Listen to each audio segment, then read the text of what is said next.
लोगों को एक और ऑडियो क्लिप सुनाता हूं।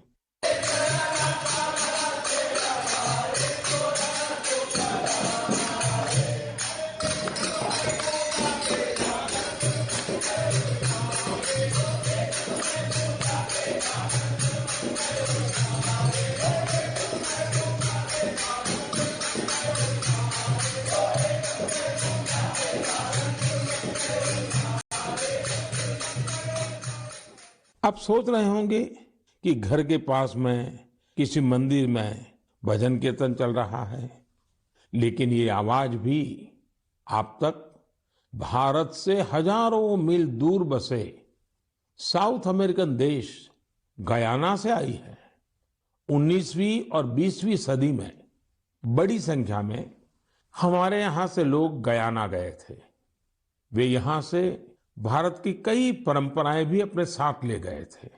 उदाहरण के तौर पर जैसे हम भारत में होली मनाते हैं, गयाना में भी होली का रंग सिर चढ़कर बोलता है। जहां होली के रंग होते हैं वहां फगवा यानी फगुआ का संगीत भी होता है। गयाना के फगवा में वहां भगवान राम और भगवान कृष्ण से जुड़े विवाह के गीत गाने की एक विशेष परंपरा है। इन गीतों को चौताल कहा जाता है। इन्हें उसी प्रकार की धुन और हाई पिच पर गाया जाता है जैसा हमारे यहाँ होता है। इतना ही नहीं, गयाना में चौताल कंपटीशन भी होता है। इसी तरह बहुत सारे भारतीय, विशेष रूप से पूर्वी उत्तर प्रदेश और बिहार के लोग फिजी भी गए थे। वे पारंपरिक भजन कीर्तन गाते थे, जिसमें मुख्य रूप से रामचरितमानस के दोहे होते थे।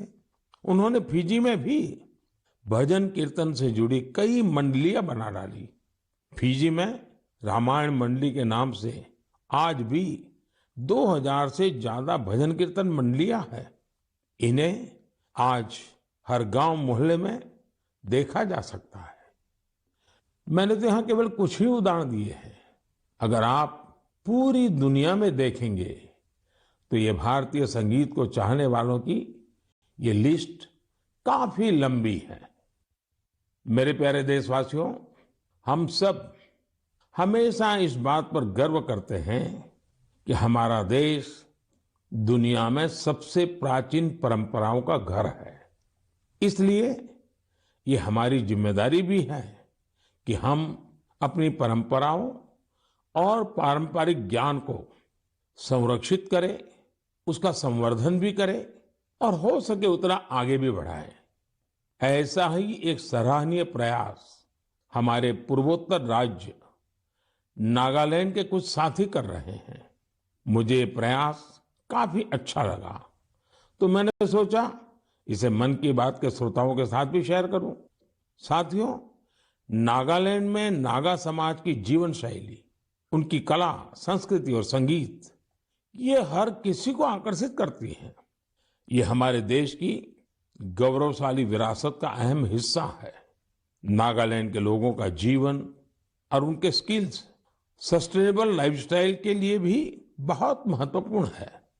इन परंपराओं और स्किल्स को बचाकर अगली पीढ़ी तक पहुंचाने के लिए वहां के लोगों ने एक संस्था बनाई है जिसका नाम है लिडिक्रोयू। नागा संस्कृति के जो खूबसूरत आयाम धीरे धीरे खोने लगे थे, लिडिक्रोयू संस्था ने उन्हें फिर से पुनर्जीवित करने का काम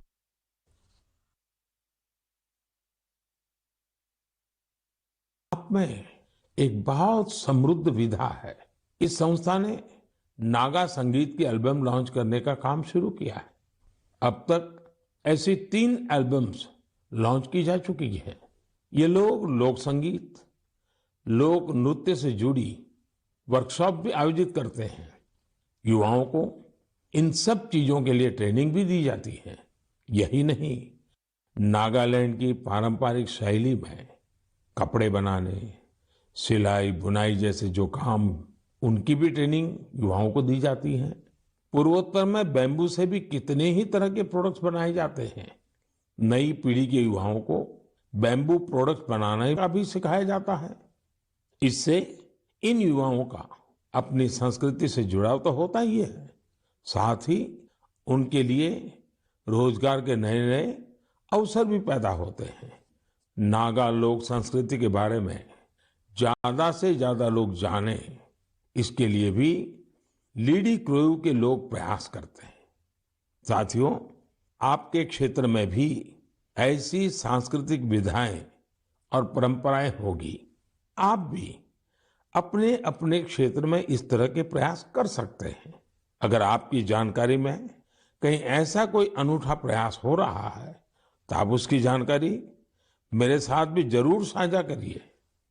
मेरे प्यारे देशवासियों, हमारे यहाँ कहा गया है, विद्या धनम सर्वधनम प्रधानम, अर्थात कोई अगर विद्या का दान कर रहा है तो वो समाज हित में सबसे बड़ा काम कर रहा है।